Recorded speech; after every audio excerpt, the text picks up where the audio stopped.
Hazırda hansı mövzuda diqqətli olmalısan? Səndən gizlənən və ya görmədiyin əsas xəbərdarlıq varmı?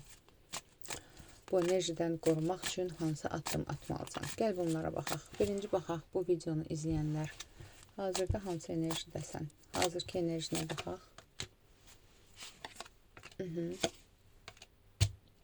Bu videonu izləyənlər həyatında uzun sürədir, belə deyim də, davam edən durğunluq dövründən artıq hərəkətə keçmisən və istədiyinə nail olursan, istədiyinə nail olacaqsan. Çünki həyatında sanki elə bil ki, nədəsə yol bağlılığın var idi, nədəsə alınmayan bir məsələlərin var idi, uzun sürədir uğraşdığın üzərində. Amma artıq sanki çarəsini tapmısan, yolunu tapmısan və bu məsələni həll edəcəksən. Çünki burada məqsədinə çatmağın var. Bu enerjidəsən. Gəl baxaq.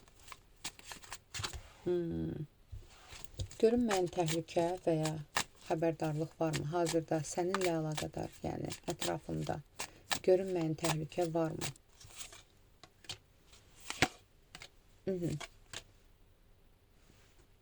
Yoxdur görünməyən təhlükə. Məsələ burasındadır ki, burada ola bilsin ki, sən keçmişlə əlaqədar təhlükə hiss etdiyin insanlarla, ətrafınla əlaqədar hər nədirsə enerjini stabilləşdirmirsən və görünməyən bir təhlükə yoxdur.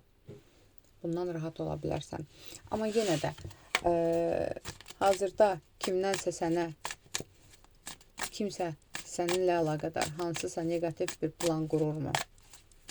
Sənə zərər vurmaq üçün bir plan qururmu kimsə? Gəl buna baxaq, kimsə sənə zərər vurmaq üçün hansısa bir plan qururmu? Kartlar dolaşdı. Yox, bu videonu izləyənlər sənin düşmənlərin qalmayıbdır. Yəni, ola bilsin ki, alt-üst eləmsən, ola bilsin ki, əlaqəni elə bir şəkildə kəsmirsən ki, sənə yol tapa bilmirlər.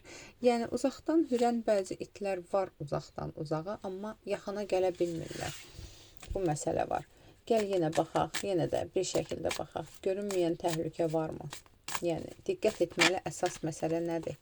Nəyə diqqət etməlisən? Gəl buna baxaq. Nəyə diqqət etməlisən? Hazırki zamanda həyatında nəyə diqqət etməlisən?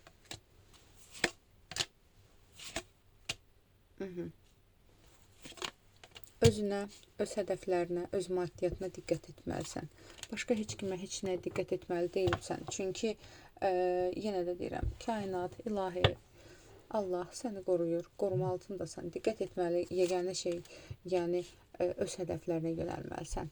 Hədəf seçmisənsə, çünki sənin üçün işıq var, sənin üçün yüksəliş var. Bu yüksəliş üçün addımlar atmalısan. Burada işinlə əlaqədar hansısa bir planın varsa, o plan üzərindən ciddi addımlar atmalısan ki, həyata keçirdəsən, maddiyatla əlaqədar. Yəni, hazırda kimdənsə sənə hansısa zərər, hansısa bir təhlükə gəlmir. Yenə də, bir dənə də baxaq, çox belə ürəyində qalıb ki, necə ola bilər ki, heç kimdən gəlmir. Yenə baxaq, hazırda kimdənsə sənə hansısa bir zərər, negativ gəlirmi? Hazırda kimdənsə sənə zərər və ya negativ gəlirmi? Yox, yolu bağlamısan. Konkret olaraq bağlamısan, çünki burada bir kişi xeylağı var idi, olubdu. Bu, əgər qadınsansa, həyatında olan, keçmiş münasibətdə olduğun bir insan idi. Ondan sənə negativ gəlirdi, onunla yolu bağlamısan, hansı ki, bu insan zərbə alıbdı. Həmçinin sən ondan elə bil ki, kanalı kəsdikdən sonra, sən ondan uzaqlaşdıqdan sonra, əlaqəni kəsdikdən sonra böyük bir zərbə alıbdı. Bunu izləyənlər kişidirlərsə, yenə də bu kişi də ola bilsin, işlə əlaqədar partnyorun ola bilər, keçmiş dostun ola bilər və yaxud da ki, səndən rəqabət hissi olan bir kişi ola bilər. Yəni, səninlə rəqabət edən bir insan, konkret olaraq yolu bağlamısan, uzaqlaşdırmısan, ondan sənə addımlar istəyi ola bilər. Hansısa dolayısı bir vəziyyətdə addım istəyi ola bilər və yaxud da ki, bir məsələni həll eləmək üçün, güya ki, heç münasibətinizi bərpa eləmək istəmir, nəyisə həll eləmək üçün addım istəyi ola bilər.